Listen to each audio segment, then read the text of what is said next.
So let's start first with any questions that was carried over from the previous part one. I'm assuming everybody had a chance to review that or were here. So let's take a minute or two and address any questions you might have had regarding part one. Looking at managing and coping with anger and conventional personal relationships. Okay.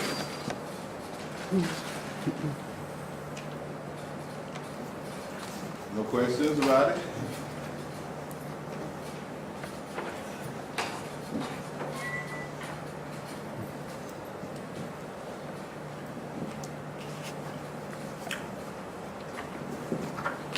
All right, if you have no questions about it, then we'll get ready to go into part two. So let me kind of preface some of this today before we get into it. If you are able to survive the pitfall of conventional relationship, which fundamentally means that you develop the ability to get along with the one you're in relationship with, where conflict has been disappeared or minimized, you've achieved some degree of civility, et cetera, et cetera, et cetera. Then you become a candidate for entering into the spiritual process of marriage. Ordinarily, we conceive of marriage in a very legalistic way. In fact, one of the things I think we'll do, since we have the small group here, is to really address this in a little bit more depth. So it starts with your ideology, your marital ideology, which is just another fancy way of saying, what is your concept of marriage? Let's have some dialogue. And if you got a maid in the room, pay particularly close attention because you may find out you're not even on the same page, and that would account for the lack of fulfillment in the relationship. So let's look at that a little bit. So what is your marital ideology? What is your concept of marriage? What does marriage mean? What is that all about? Helpmate? Okay. So you could be operating out of that kind of ideology that marriage is about helpmate. And I suppose that means help you do things, get things, et cetera, et cetera. Okay, we won't exhaust it. I just want to see where your head's at first. See how much work I got to do. I have to take off my jacket, my shoes, God knows. Somewhere you could be yourself. Marital ideology is that you enter into a relationship so you can be yourself. It's interesting. All right. But how do we sum that up? We can say to be yourself or selfish or free, which is really interesting. I mean, you get married, you make a commitment to be free. Or is it giving up your freedom? Yeah. What are some of your other concepts? You engaged, right? You better get this right, man. What is your marital ideology? Kind of a growing together, kind of in. Okay, to grow together. Lifelong. Grow together, I understand that. You see, your marital ideology is going to drive the type of marriage you are going to create, much like your gender ideology will dictate what kind of man or woman you will be. Every woman has an idea of what it means to be a woman. That's your ideology based on your gender, female. So you put on lipstick, you look pretty, and blah, blah, blah. Men have a male gender ideology, what it means to be a man. We talk in baritone voices and et cetera, et cetera. Well, that's not the only kind of ideology that we operate out of. We actually have all kinds of ideologies, and the first thing you got to know about the other person is What's your ideology? See? It's not enough to say, will you marry me? It changes over time, right? And Yeah, it can evolve over time, but you gotta have a start out point. Because if you starting out going in different directions, it's not gonna work. True? And over time, you'll just drift further and further and further apart, so much so that you're not even technically married. See? I mean, what does the word marry itself mean? Come together. To come together? Anybody else? Well, I was thinking about my idea of marriage. I always thought that the husband is supposed to be there for me when I need him, listen to me, help me raise the kids, go to the grocery store, we do things together, take me out, those types of things. I don't know if that's a limited concept, but Well, that's... no, it's whatever your concept is. It is what it is. It's like your finger, you see? So roles and duties and so forth and so on. Yeah. But what does marriage itself mean? You see? What is marriage? What does that mean? To get married. What does that mean? I can't believe this. What does it mean to be married? I don't know particularly what that means, but when I got married, I was looking for partnership, relationship. So definitely a relationship, okay. Commitment. Yeah, it requires commitment. When you get married, what happens in them? What does that imply? Or what's the visual? Two things married. Like if I marry these two waters, They become one. they become one. Yes. That's what the ring is about, right? Right. That's the fundamental definition of marriage itself, isn't it? It's like a yoga, right? A oneness. True? So you want to examine your ideology and see to what degree your ideology itself taking you in the direction of oneness. You see? If you get married to be yourself, is that oneness? Or is that just being separate? Together but separate. So these are some things to consider. Now, most of what has been volunteered thus far pretty much describe one type of marriage, and that's the conventional marriage, legal marriage. It's a legal relationship, full of rights, duties, responsibilities between the two people getting married, their families, et cetera, et cetera, et cetera. Conventional, it's an institution. In fact, in sociology, we talk about the marriage as an institution, right? That is what most of us bought into when we went to City Hall and got our licenses. And keep in mind, that's the easiest license on the planet to get.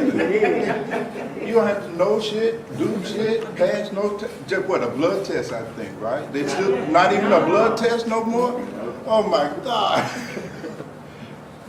And pay the fee, right? That's it. It's a civil matter, a legal matter, you see? And then there's another kind of marriage. And that's what we're going to talk about today. In ancient times, in ancient Greeks, in fact, they came up with a term for it. Heterogamous. Sacred marriage. It's a whole different animal. Whole different animal. A sacred marriage is a marriage that is entered into with a very specific purpose, you see. And yes, it is a kind of helpmate concept in it, but it's not so much about getting a house and a home. It's to help you do something far more profound than that. Are you with me? Now, I won't go into that in detail right now. We're going to work our way into that. And it's all right if you got questions, comments, arguments, disagreement, that's fine, okay? Because there is no expert on this stuff here. You see, you sort of learn as you go. But I will tell you this, that heterostamos takes everything of the man and woman. It's not being bad. So, let's see if we can find some inspiration to rise beyond the mere conventional level of relationship. You see, there's a hierarchy of relationship, a hierarchy of marriages, you see, and the higher on that scale that our relationship falls, the more fulfilling that relationship. You see, it's not by any accident that 85% of all attempts at marriage, I'm talking about even at conventional marriage, fails within the first 2 years.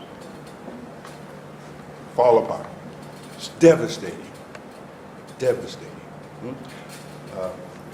Now that's just conventional marriage. You see, you can therefore imagine what the odds are making it to the sacred level of marriage. You see, very few human beings who are entering into the path of marriage makes it there. You see, and when I say fall apart, they may stay together for another 40 years, but they are really separate. Marriage has not happened in that relationship. Right. You see what I'm saying? And until marriage happens, the relationship cannot be fulfilling, by definition. By definition. You see? You won't be happy. Now, it's very hard to do your duties when you're not happy. True? True? Yeah.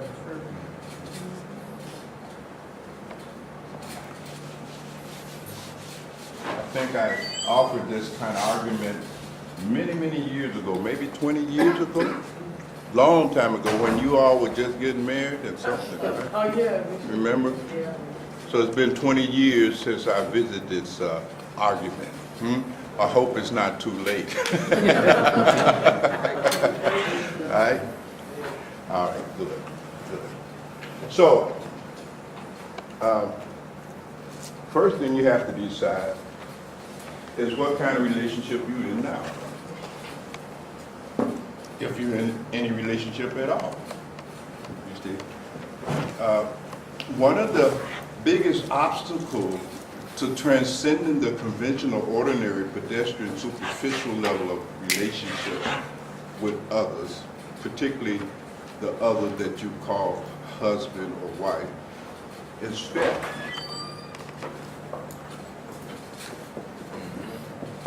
Fear. And fear of what? Fear of love. That can also be translated as fear of marriage, because there's a fear of commitment, right? There's a fear of love, right? True? Yeah. And those fears fundamentally can be classified in two fundamental categories. The first one is rejection, unrequited love, right? As young men, you know, we suffer from that. It's just a male thing. You know what I mean? So at the little middle school party, I want to dance with you, but I'm afraid to cross the floor because you may say no, and then all the little boys gonna tease me and mock me. You see, a fear of rejection. You see, it's one of the fears that'll keep you single forever, single and miserable. You see. The other fear is loss of freedom.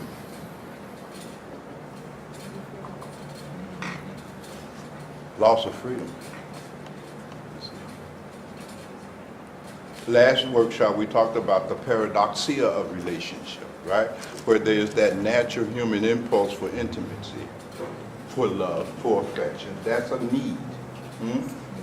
And so on the one hand, we want that, but what our experience is that when we go to the person, is person A trying to fulfill that need to belong, to be connected, what in that literary and psychology we call the fundamental, hierarchy of needs.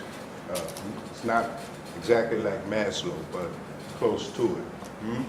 The need for love, the need for affection, the need to belong, the need to connect, the need for the feeling of security. You see, that's a fundamental human need. You know, you need to feel safe, secure.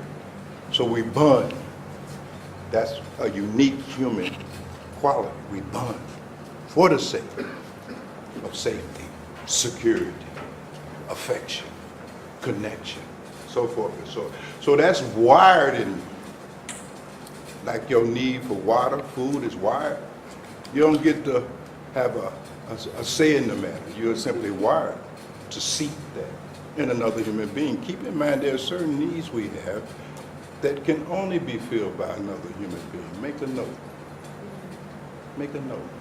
This whole Western concept, modern concept, that you don't need nobody and you can do your own thing, that's pure bullshit. That's a pure myth. It has no basis in reality whatsoever. You see? These needs have to be met, otherwise you will become what we call in the culture of psychiatry maladaptive. Your behavior will become maladaptive behavior, you see. And maladaptive behavior is basically a behavior that is emerging out of a certain kind of malnutrition of mind, which fundamentally means that you lose the capacity to work and to love. And basically, in psychiatry and psychology, that's how we define a person that is maladaptive, maladjusted, has a mental problem. They can't love. Fear of rejection and loss of freedom keeps them from doing what we all have been built to do. We are love machines, built for it, uniquely built for it. Not sex. Love. Don't get it twisted. And sex is never a substitute for love. At all. Except in a person stuck in fear. You see? Y'all all right? So, if you don't want to go insane, then you have to give up thy fear and fall in love.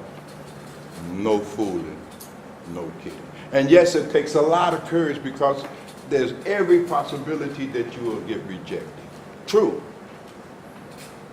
There will be a loss of freedom. True. But if you are a spiritual practitioner of marriage, then these two are handled. You don't sacrifice freedom just to have your love. Are you with me? But if you don't have a certain kind of understanding, and if you're operating out of a very different kind of ideology about marriage, if your marital ideology is in itself not valid, then you're going to have some struggle. A lot of the mental illnesses that we see are directly the fallout from failed relationships with someone you felt like you loved. So you're playing with your mental health here. Y'all all right? Yeah. I'm gonna get very, very, how do I put it? I won't say mean, but I'm gonna get into you a little bit here, right? All right. So now that we know that fear is the biggest obstacle to real relationship, and I'm talking about real relationship, you see, as opposed to a merely legal relationship, a conventional relationship, so forth. Talking about eros gamos, sacred marriage, sacred relationship. So, how many couples are here? I want to have some fun. Okay, good. I know there's a couple. Y'all ain't a couple, but that's close enough. There's a couple, you couple, right? Where your other part? At basketball with the kids. See, I told you. And some of you are expatriates of a relationship. True? Good. So you want to first things first, which is to identify where you're at already.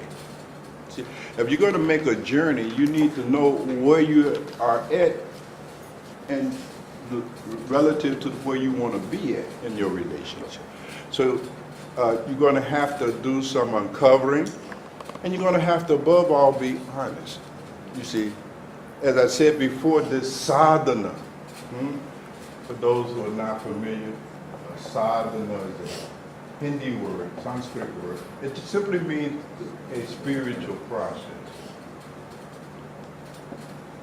a kind of praxis, because there's a practice involved, spiritual practice. Marriage is a spiritual practice. You see, it's not just a social phenomenon. It's not just a civil phenomenon. At least that was never its full intention. And for those of us familiar with Kemetic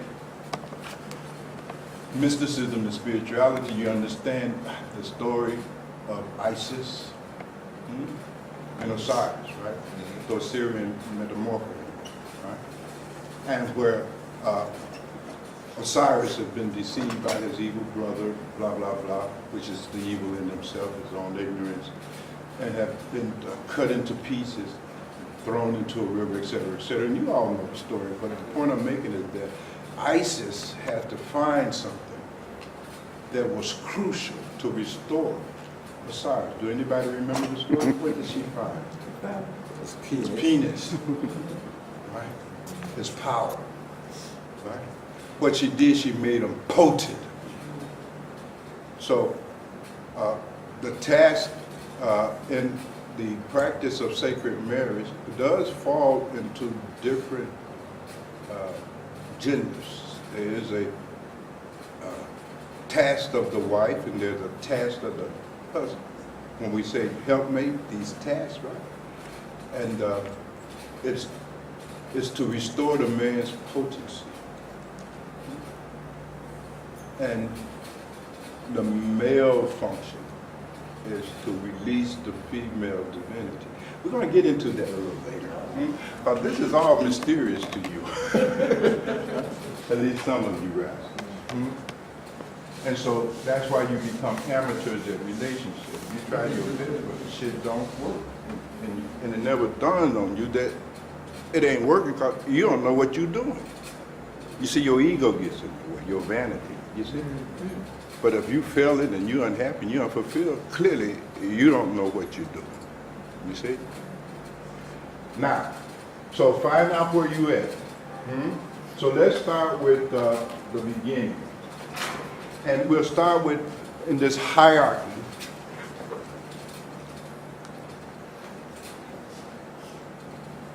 of relationships. And here I'm talking about marriage.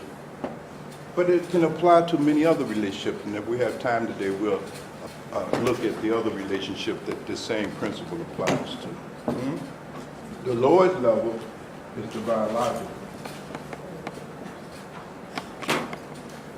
The biological level of relationship.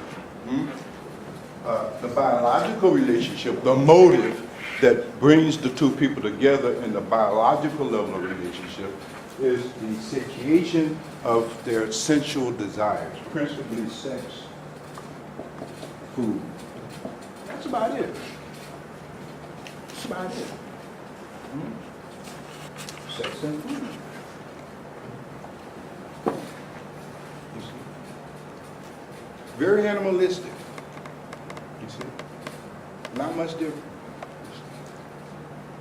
Come together to help each other get something to eat, and it's food. That's about it.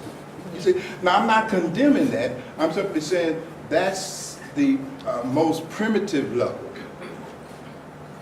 of a kind of relationship. It's the least satisfying because once you have eaten the food, then you return to baseline of being just miserable. Once you've had the sex, even if you know how to have the sex, you see my point? The orgasm is gone, you see? And a few minutes later, you're back to baseline misery, you see? Until you get something to eat and have sex again. That's how it goes, you know what I mean? Basically. You see? That was the motive. Because that was consistent with your ideology. Remember we talked about ideology? And I asked you what was your marital ideology? And some of you were scratching your head, you couldn't quite decipher. Well, this will help you. See, if all you're doing is this, then that's your ideology. That is your marital ideology. That is your ideal of marriage. We get something to eat and we have some sex as frequent and as often as we can, blah, blah, blah. That is your ideology because that's what you're doing. What you're doing is a reflection of your ideology. Are you with me? Are you with me? Yes. See, there's no contradiction there, you see? Whatever you are doing, that is a reflection of your highest concept and ideal of what a real relationship is really about. And we know that this pretty much describes everything that's going on in dating, right? Dating, we just getting together, have dinner, and then have sex, and then go your separate ways. Pretty much, right? That's why dating, you know, is not really a marriage. Dating and marriage are entirely two different phenomena. Are you with me? Right?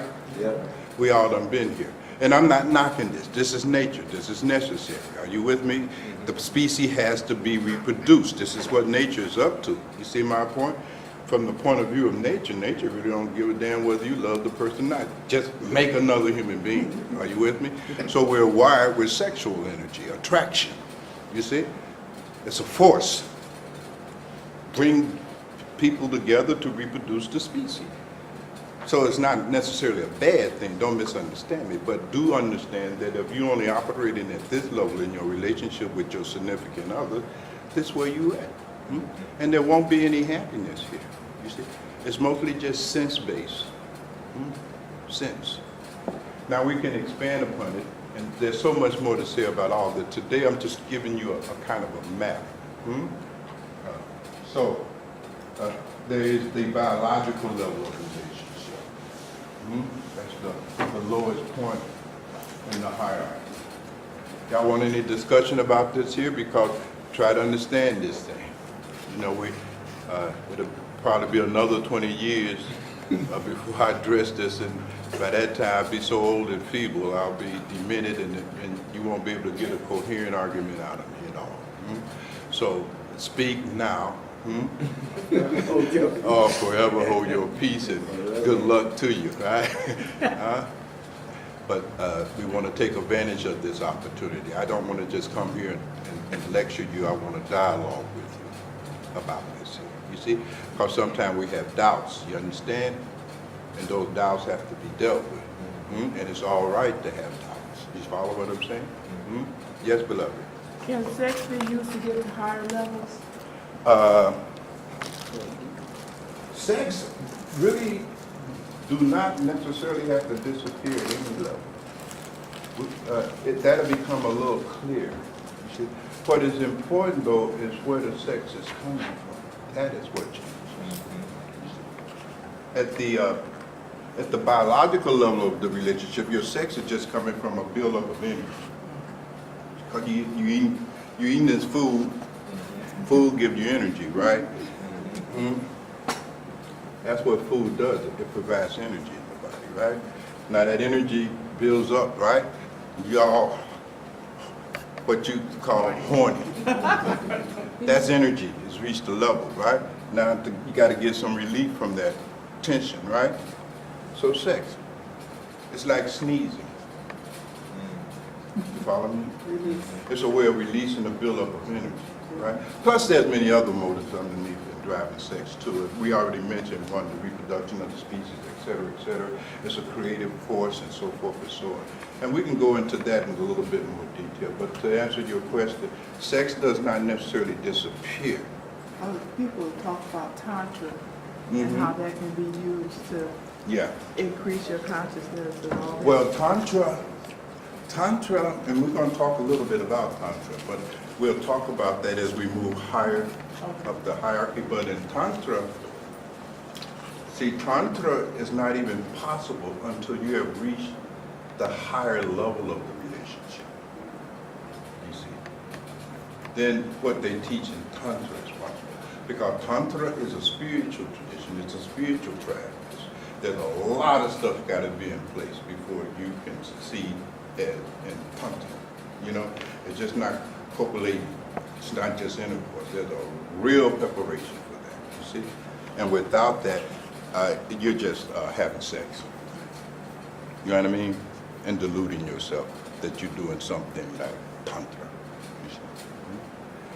All right, very good question. Come back to that later, Simon. Don't let me forget, because it seems like we got people that it's either high energy or low energy, right? So we got to work that out. And you'll notice at the biological level, that's what you're fighting most about, sex.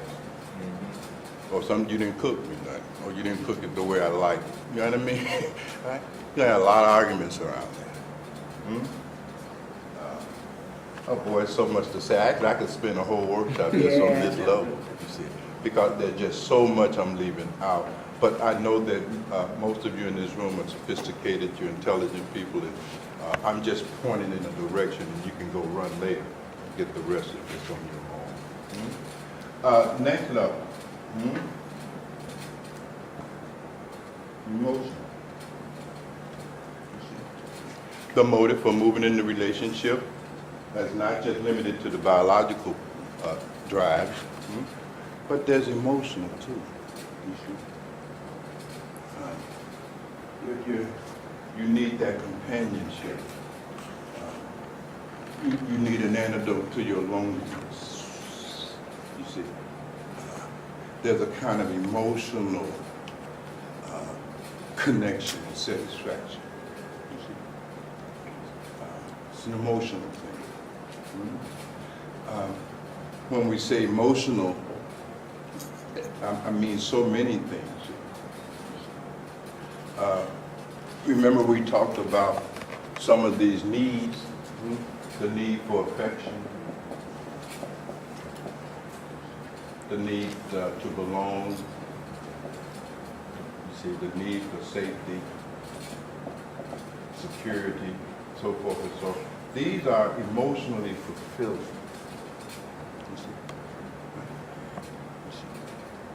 It may not, sex and food is not your primary motivation. It's a part of the next level of relationship, but it's not the all and be all of the relationship. You see my point?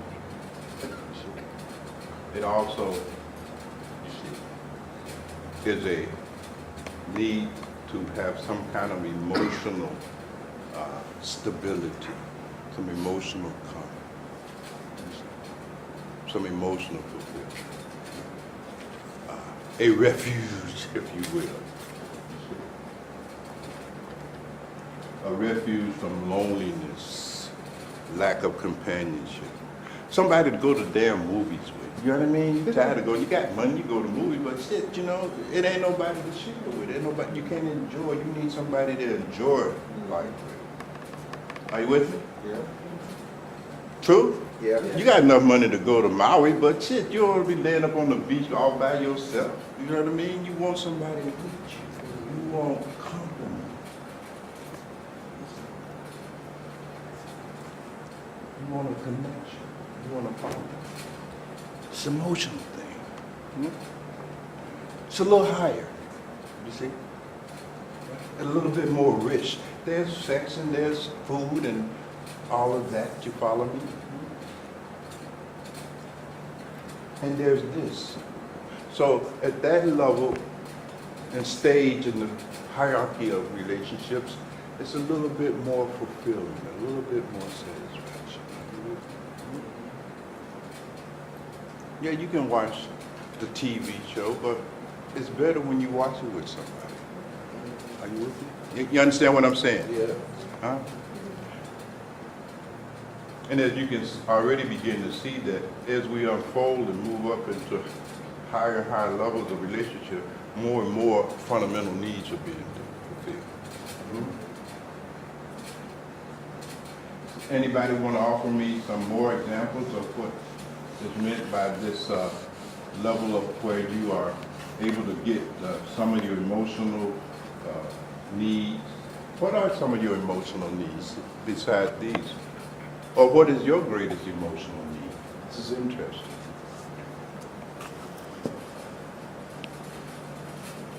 What is your greatest emotional need? Because you turn to the other and search for the fulfillment of your emotional need. Okay, what is your emotional need?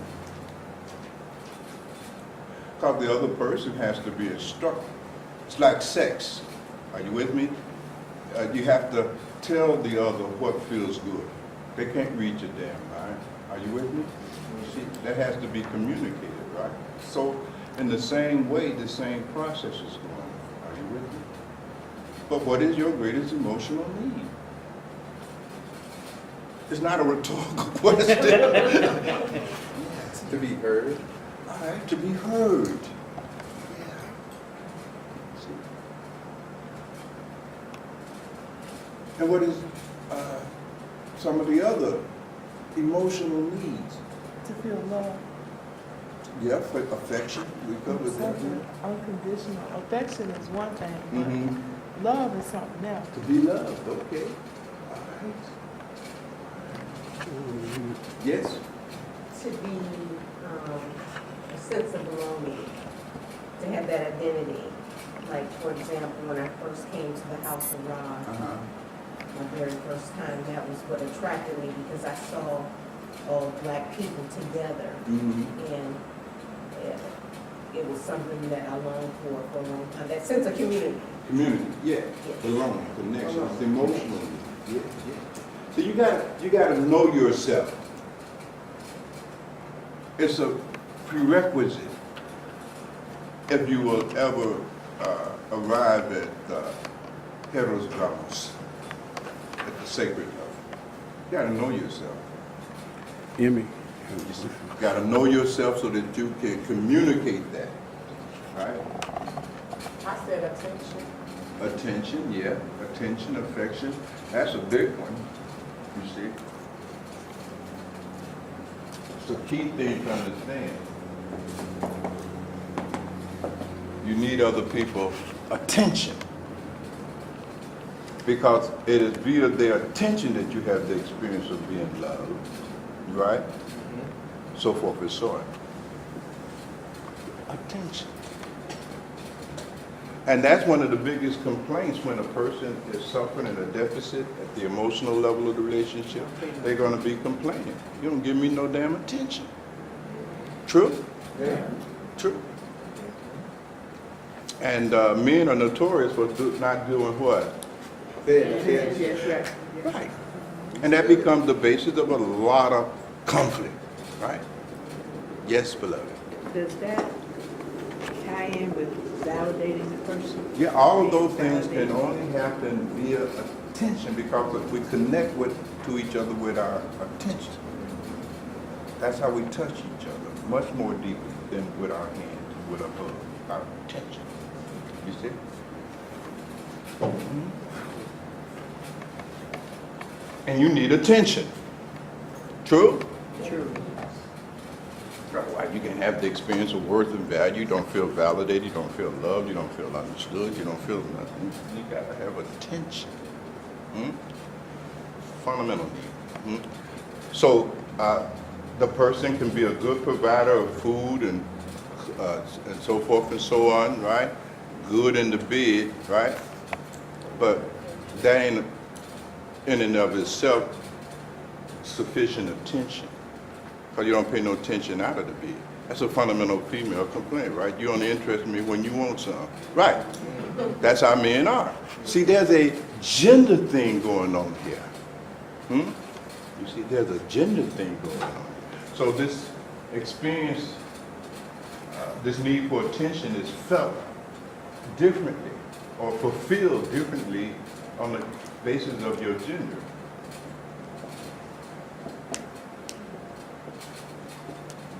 Both needs attention, no doubt about it, because we're all human beings. It's a human need. It's not just a man need, a woman need. It is a human need.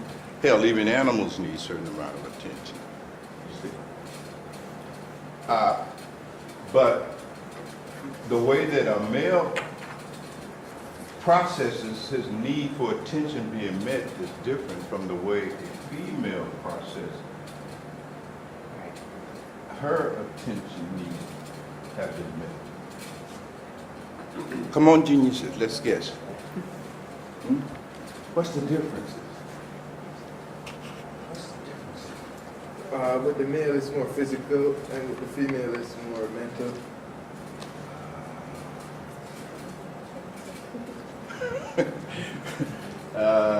Yes and no. I mean, we're gonna leave that up there. Yeah,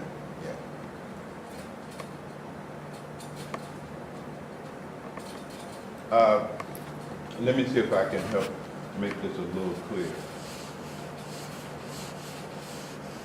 I was just asking a moment ago, what are your emotional needs? Now, these emotional needs,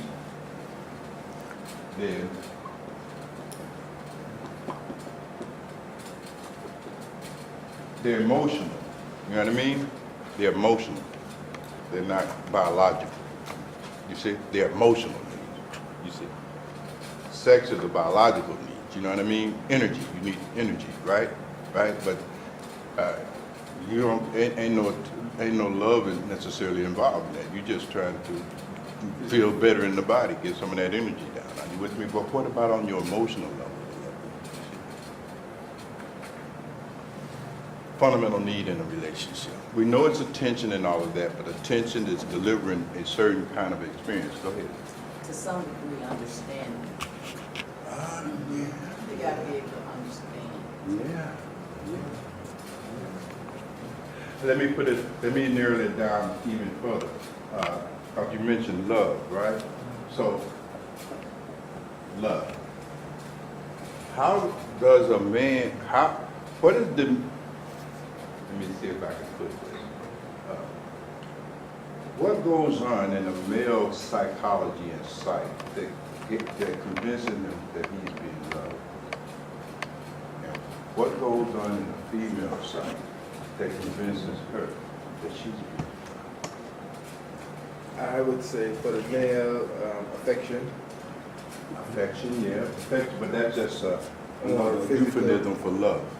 I want to see what are the dynamics, what are the psychodynamics that generates in his psyche the experience that, yeah, this one is love. I've been told so.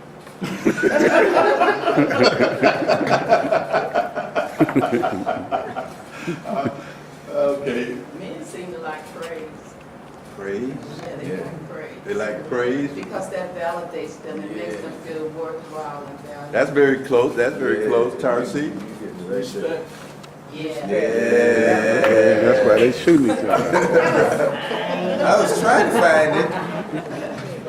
Yeah, respect. Respect. Now, when I work with my female clients, most women don't understand that the fastest way to run your man away is disrespect.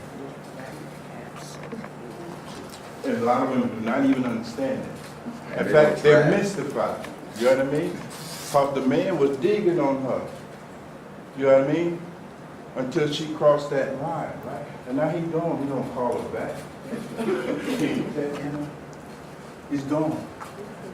And she don't know what happened. You know? I thought we were cool. I thought we were tight. I thought this was the right one. But you ran him away and you didn't even know what you did. Because you didn't understand. And vice versa. Are you with me? Respect. Respect. When a man feels respected, you can make your man feel respected. You got the world. You got it. You got it.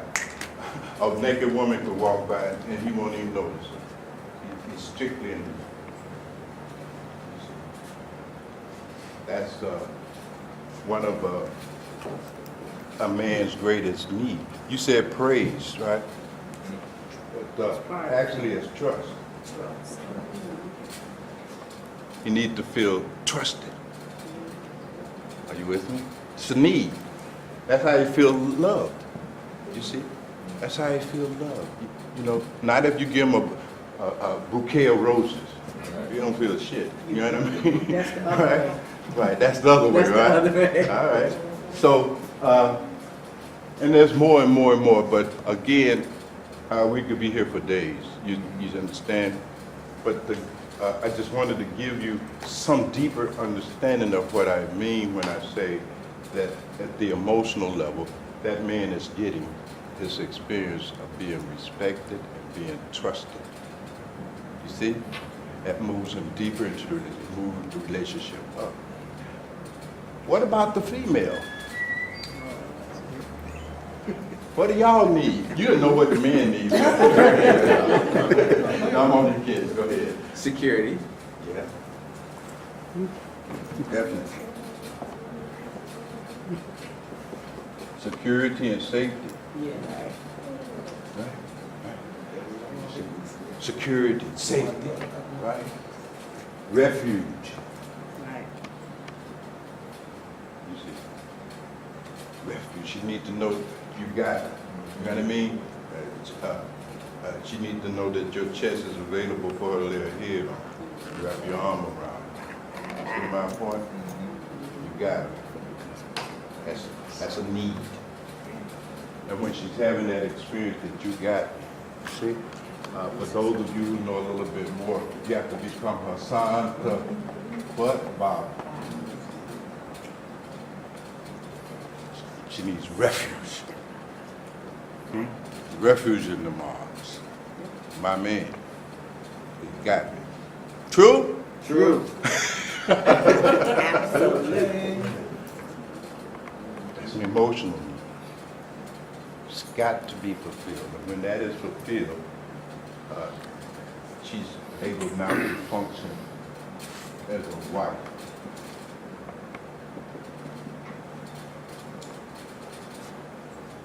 You see, she goes to the next level of her own female potentiality. She moves from being a mere woman to head. Right? A man, when he has that perspective, he can become a husband. It's possible now. You see? He's feeling like it. You see? So it gets real deep. Now, these have many other nuances. I'm not going to go down through all of the nuances. You know, just some fundamental things to give you an understanding. You see? And a great insight. See? So if your relationship is unstable, there's still a lot of unnecessary argument and conflict going on, right? You have to understand what's happening here. You see? Now, what happened, I might as well tell you the whole truth. When these are not met, you're going to have a lot of anger. Now, if your other is angry all the damn time, fighting over almost nothing, the smallest little shit, you know what I mean? Getting way angrier than they need to get, way angrier than the situation warrants, is because that emotional business ain't being handled. True. True. And one of the definitions of a husband is a man who knows how to take care of that. That's what it means to be a husband. The word husband, it comes from an old German word. It was a word used to describe a gardener, a horticulturist, someone that knew how to grow beautiful plants and juicy fruit. He had a skill set. Are you with me? He knows how to husband a woman. And if your woman is angry all the damn time, hair falling out of her head, don't wear makeup no more, no negligee, no romantics, you probably don't know what you're doing. You didn't know about this. A lot more can be said here. And vice versa. See? Wife knows how to do this for me. That's what gets you on trips around the world. That's what gets you fidelity. That's what makes all other women look like men to you. Right. That's how you get faithfulness. right? That's how you keep him from cheating on you, because you giving him what he needs, not just sex. If all you're doing is screwing a man, your chance of keeping that man diminishes, because why? You're going to get old. How long can you screw? You understand what I'm saying? And there's always, you have to understand, you know what I mean? You have to understand this thing. You can't hold a man with just sex. It's not possible. This way. But if your marital ideology is such, well, I don't have to respect this man, or if your marital ideology is, I don't have to really be affectionate and loving toward my wife and etc., then it drops out. I don't know what my time, we're going to do 4 o'clock today. I don't know what time we're going to break. But there's a whole series of sutras in Buddhism where the Buddha specified very clearly how a man should spiritually minister to his wife. You see, very famous sutras. And we won't have time to go into all of that. Y'all all right? Yeah. Y'all in serious, you call it. Now we just getting started here. This is the 20-year update. So I had to throw in some extra stuff here. The next level in this hierarchy of relationship, where you're getting more married. You see, getting closer to that melting into one another. You're getting softer.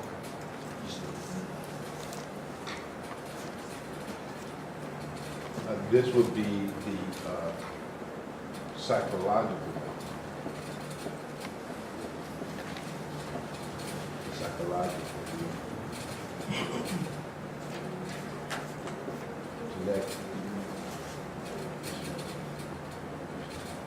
Here at this level, all of these remain. Remember, this is integral. You know what I mean? You don't lose anything, right? Right. You're just gaining a little bit more depth now. Are you with me? So there's no loss here. You know what I mean? But at the psychological level now, you see, at this level of the relationship, you're beginning to understand the other person. This is deep. You understand now. You see.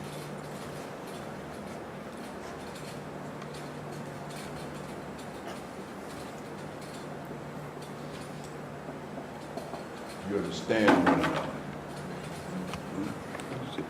There's no longer a mystery. Why she do this? Why he do that? I can't figure out for the life of me what's wrong with this guy. You know what I mean? All that mystification disappears. You understand. You understand. You see? You understand. And that understanding becomes the gateway to love. You see? Because you cannot love greater than your degree of understanding of the other. I'll put it very bluntly. If you don't understand a person, you can't really love them. You can tolerate them. You know what I'm saying? You can have deep conflict. You can work out a political thing. Are you with me? Right? Have a bill of rights in the relationship, right? But there's no love, right?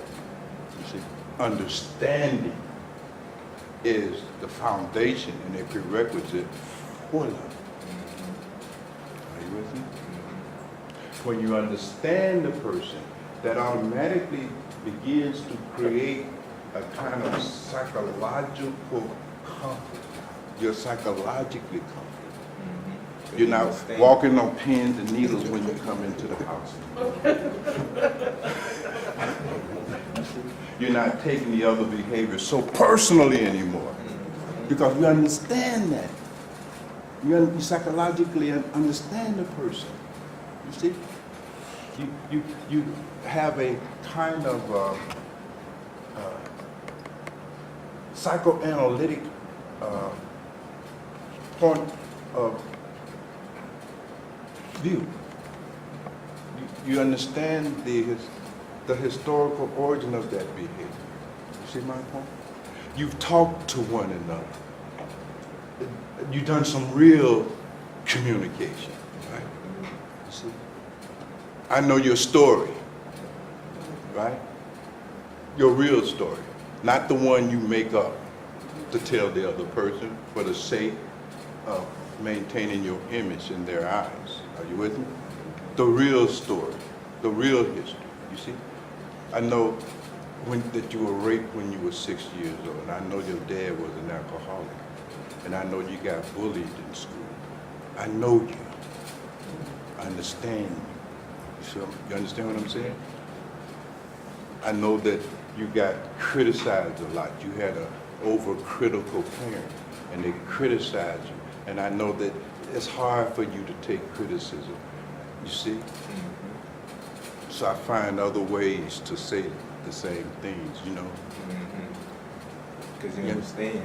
Because I understand. And I wanted to make a comment about the understanding, that the understanding, it really clears the way and it takes away the judgment. So you're not judging the other person now, because now that's why they acting the way they act. That's absolutely right. And it's No more easier to judgment. interact with them now. That's right. So the relationship become non-judgmental. That lifts the relationship to a whole nother level. You see, right? A little bit more freedom. As the complaining drops out. You're no longer complaining for them being the way they are. Because you understand. They can't be any other way. Are you with me? It makes sense. The relationship becomes intelligible for the first time. True? There is acceptance. You accept them. Their imperfection, shortcoming, and fault, because you understand the historical and the psychological and the biographical origin of those imperfections, shortcomings, and faults. You understand, you see, and you accept them, you know, right? Your grandfather threw you up in the air when you were a little girl, and now you're afraid of heights. So I ain't trying to make you go up in no damn elevator. You know what I mean? And get mad. You can take the damn elevator. You don't want to fly on the plane, make me sick. But I understand, you know, you're afraid. That's okay. I accept that. See? I ain't trying to change you. You see? You become capable of loving him and her just the way you are. That's how you do it. I should charge you too. But that's right, that's how you do it. But you see, that's at a higher level. First, if these are done, then you get here. If this is not done, you can't get here. You can't get nowhere. Right, because if I don't feel like, if I don't trust you as a man, I can't, you can't even talk, we ain't even gonna have no kind of deep conversation like this. I'm not gonna tell you that when I was a little boy, I got raped by an uncle who got out of prison. Right. Are you with me? That ain't forthcoming. Are you with me? I'll tell a therapist, you follow, but I ain't gonna tell you. Right? Fear of rejection is still there. You know, all kinds of things. So you have to understand, this is developmental. It's an unfolding process, you know? These pieces got to be in place to get to the next piece. So this understanding now, psychologically you understand the person. You can see past their image, their persona. You see? You're no longer in relationship with their persona. Their personality is no longer a problem. This is deep shit. Because you're in a relationship with the other person's personality. That's not another person. The other person, that which is behind that personality. You got to get to know that. Right? True? True. But if you're trying to relate to a person strictly to know their personality, this is just personality conflict, ego conflict. You see, nothing happens here. You see, it becomes a battle for who is right.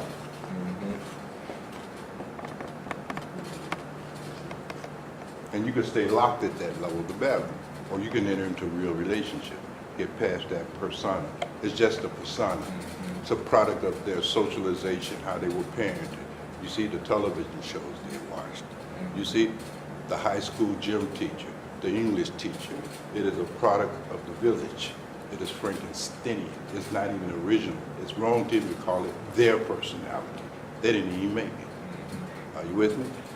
It's leftover from surviving. You see? Get past that. Yes, beloved. There's one thing that you said to me some time ago that I found really, really profound, and I still use it. And you said that you can either be right or you can be in a relationship. That's right. And I really thought about that, and that's really deep. That's very deep. You know, that cuts a lot away. Cuts a lot of stuff away. You see, because when you make that choice to be in relationship, what has happened here, you have started the non-judgment development. There's no more complaining. There's an acceptance. And acceptance is the key. You see, acceptance is what gives us the ability to adapt to our situation, circumstances. People are also a part of our environment, you see? And we all know from our high school science that a species that cannot adapt to its environment is perished, right? So a husband that cannot adapt to the reality of who he's married to and vice versa, that relationship falls apart, right? But you can't adapt without first accepting. You see, you must accept the truth, and then you can adapt. You see, the weather out there is 10 degrees or whatever. I must accept the fact that it's 10 degrees, not 100. Then I can put on some clothes and go out. I can adapt to the weather, but if I'm non-acceptance of the reality that it's 10 degrees outside, right? I won't adapt. You see? I'll try to go out there and imagine that it's 100 degrees and die. Right? Yeah. Kill my damn self. So that principle applies to all of your environment. You see? Everything that is outside this skin, that's your environment, human and otherwise. And you better learn how to adapt, which means you got to accept. So that's a very deep thing. And it was deep when it was told to me, and I'm glad to see that it still retains its kind of ability to snap, you see? Especially for men, because we have this male ego, this kind of pathological need to be right. See, to reinforce the image that we created of ourselves, or rather, were created for us by society, right? So forth and so on. So you're right out my G. There's so much more we can go into with that. Like I said already, each one of these is a all-day thing. We could not exhaust it. It's really that utterly deep. Because basically, you're learning how to get along with one person. Now, how you gonna get along with all other sentient beings? You can't even get along with one person. Who are you kidding? You see? And if you can't get along with your husband, your wife, then your children becomes a candidate for the same shit. Your brothers and sisters, you know what I mean? So marriage has always been understood to be the key to having harmonious family relationships. It starts with the man and the woman who have created the family. Because children are going to be a product of where you're at, right?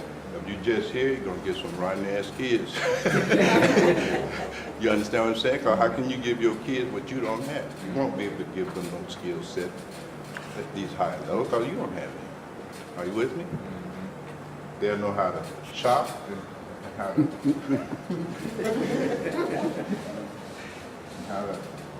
reproduce. Okay. All right, let's keep moving here. remember, I have not even come close to exhaustion. But you get an idea? Yep. And when you're able to really fulfill all the sadhana at these levels, this is where you become friends. Now you're friends. Now you can be friends for the first time. You know, down here you're always fighting each other. You know what I mean? Give me what I need, but I give you what you need. Better give me what I need. Here, there's still some conflict, still some fighting, still a little argument going on. Here, you friends for the first time. Let me just put the dollars in there. Okay.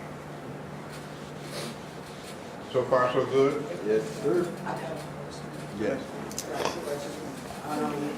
You were talking about men want respect and men want trust. Mm-hmm. Is a male concept of respect is for you to do what he says. And then for trust has a degree of surrender. Yes. So if they just want the woman to do what they say do, that's a surrender to them. But what if the woman don't feel like it, then we're talking about?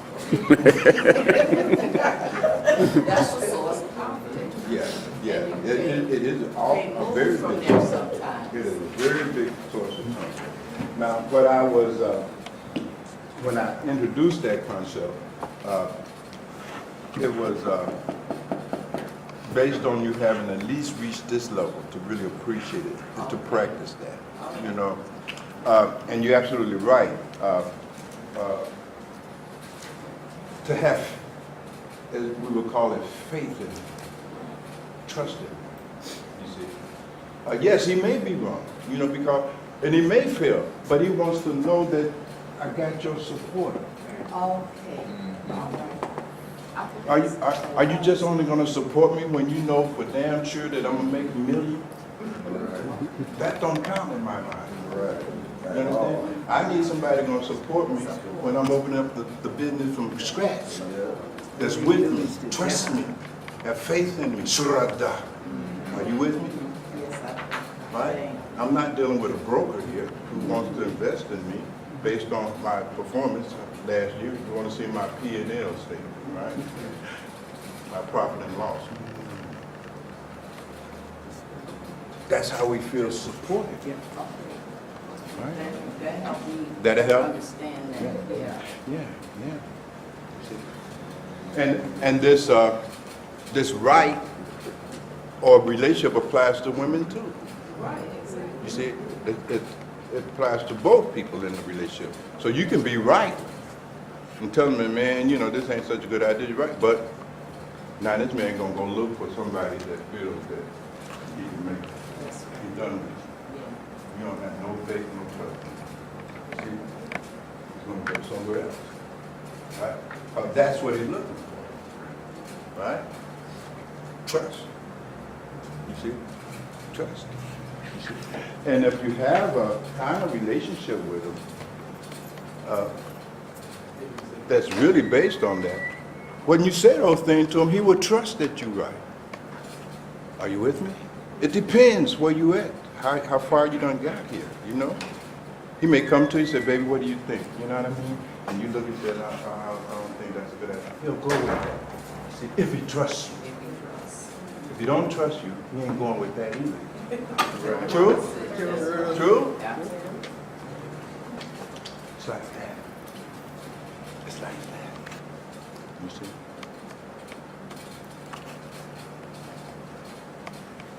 But that's a very good question. That's a very good question. That's more of that subtlety. It's more tangible. More tangible. You could feel that. You know what I mean? And we can sense that in our interactions, our operating. We know what the person is asking for. You see? Cooperation, support. You see? And that's so important.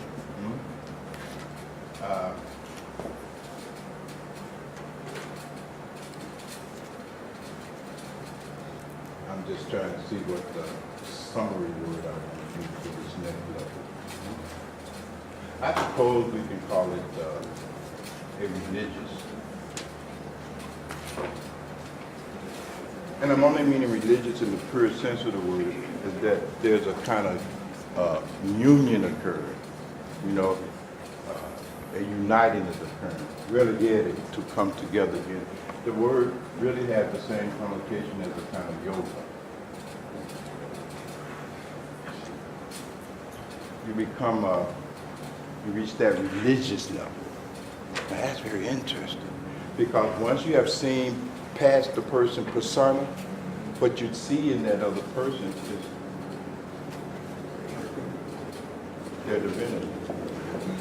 See, what exists on the other side of his or her persona is their divinity. You get a glimpse.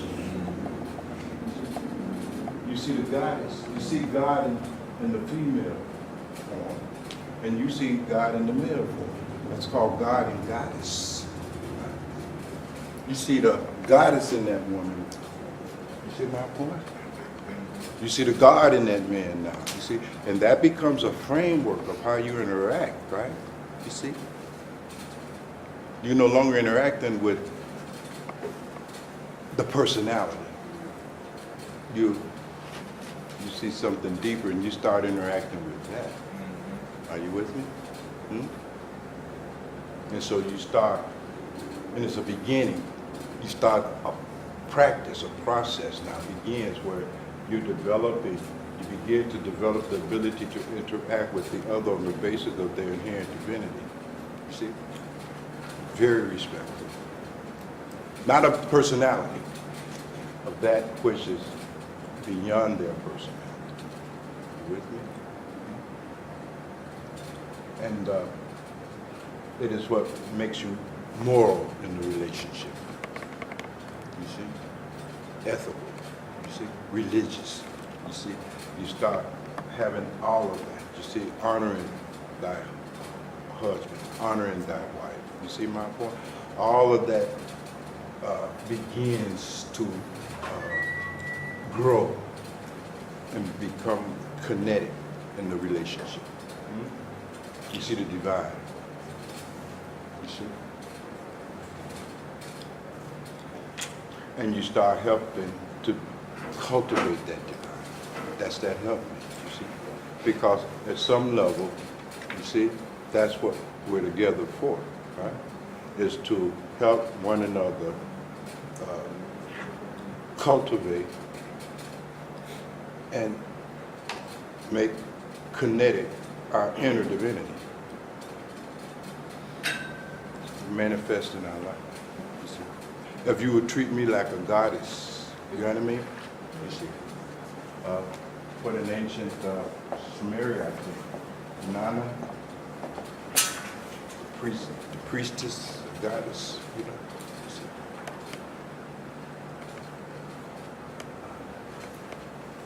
Taught women how to treat their husband like gods. And of course, there were men's schools that taught men to treat their wives like God. You see? It's the goddess-God relationship. Your relationship becomes more like a relationship between a God and a goddess. Now, you see what happens is that I need to really go add the next one too to make this clear. The next level beyond here is the spiritual, right? There's a distinction. Here you practice and you're on your way. This all is practice. First you got to see it there, then you start practicing. You see, you got to start readapting in the relationship, you see? So you'll practice and you will forget, oh, that's the goddess. You know, it's not somebody, it's the goddess. You'll forget, and then, you know, but it's that kind of process, you know? It's a sodomy. But fundamentally, your whole view of one another shifts. You know what I mean? The relationship starts taking on some of the earlier signs of being sacred. Not sacred yet. You see? It's like It's like the mystics say, you come to a well and you can see the water down there, but seeing the water is not having the water in your mouth. You see the water. You follow me? Now you got to get that water, right? But you see it. You follow me? You get a glimpse. You have a satori, a zindu, a glimpse of the reality of the other person. The other person really got a glimpse. You see? It'll go away, you see. But you're no longer deluded, deceived. Now you know. It's the religious level, you see. And you are religiously committed to one another. Are you with me? It's a religious commitment, now, religiously. You see? Yeah, vow. You see? Definitely vow, right? Definitely able to do that. You see? To honor all of those vows, religiously. You see? Religiously. You don't miss that. Right. You know, like you go to church every Sunday or whatever, religiously, you know, you get my point, you do something religiously, right? It's with great reverence, right? Worshipful, right? No resistance, yeah? That kind of thing. Now, language fails here, but you all are following me intuitively. You getting a sense of what I'm saying? Yeah. You see, there's sincerity. Seriousness. Seriousness, but even more than seriousness, because you could be serious about bullshit, right? But sincerity captures it there. Right. Sincerity, religiously. See, because you can't be religious and not sincere.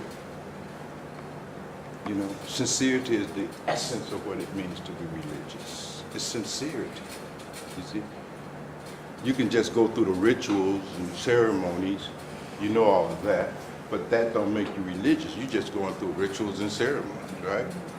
You can recite the Quran, the Bible, the Bhagavad Gita, the Vedas, and so forth and so on, but it's insincere, it's just rhetorical. You're just saying shit.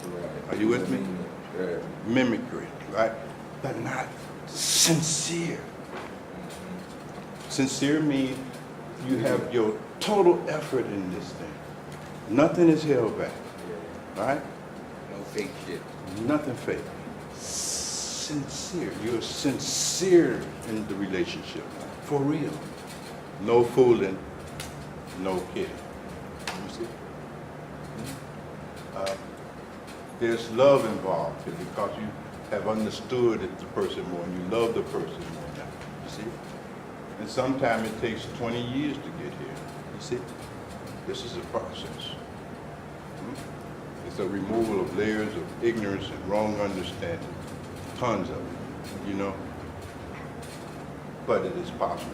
It is part of all of our potential and possibility. Spiritual, the next level, where you have really now been able to manifest the divinity. Are you with me? The man has been able to get into and make kinetic and have been able to incarnate and manifest his inherent divinity. The woman has been able to do the same thing, right? To contact, cultivate, and manifest her divinity. He has become a God man, and she has become a God woman, right? They've achieved that, right? Once that has happened, you see? Now,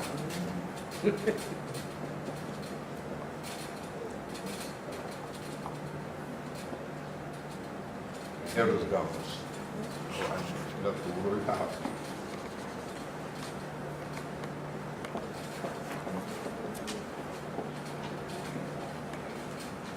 Now, I left some things out of this scale.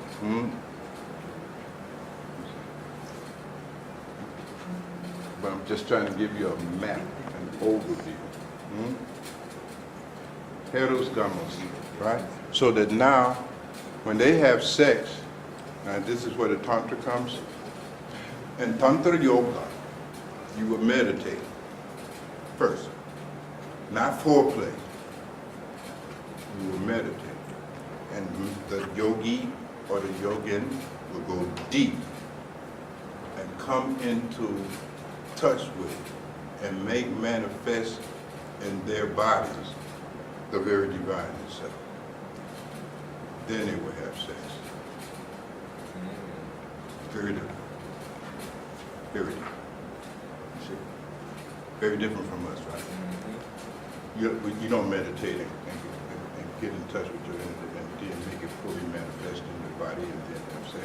So everything they do is permeated. You know what I mean? When they eat, they're eating like a god and a goddess. You'll see that in Zen. You see Zen is so pretty how they eat, how they even drink the tea. It's pretty, it's sacred. Right? It's a simple thing is a cup of tea. It's preparation. It's art. It's beautiful. Because God is beautiful. See, that's one of the signs that the divinity has been made kinetic. It's beautiful. Right? The way they walk. It's beautiful. The way that couple who are heterogynous hold hands is pretty. It's beautiful. Something divine about it. Are you with me? That is, then the marriage has become a sacred marriage.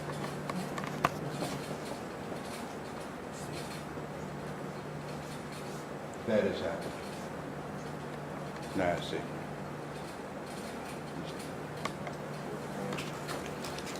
So,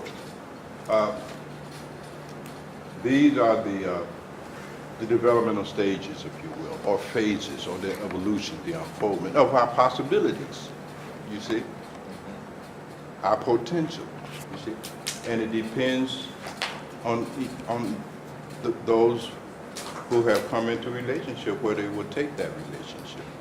And it's not easy. Let me say that over and over again. This is not an easy process here. This takes everything of a man and a woman. You see, these higher levels of relationship cannot be accessed with your, as long as your ego is intact. You see, it is an ego transcendent process. You see, but as long as your ego is intact, fully operating, no possibility to move deeper into any kind of relationship at all. So I think we should take a break now. Is that about right? Okay. So let's have some water and some snacks and some music to calm you back down, and then we're going to go in one more time. All right. Question. Yes, sir. You want to save it for the camera? For the no. Yeah, let's save it. Let's save it. Okay. Yeah, so everybody can benefit. All right. All right, let's take a break, and what time should we come back? 1:49. No, give more time than that. It's got to be the water. 2:15. Yeah, so about 2:15. All right, we come back at 2:15.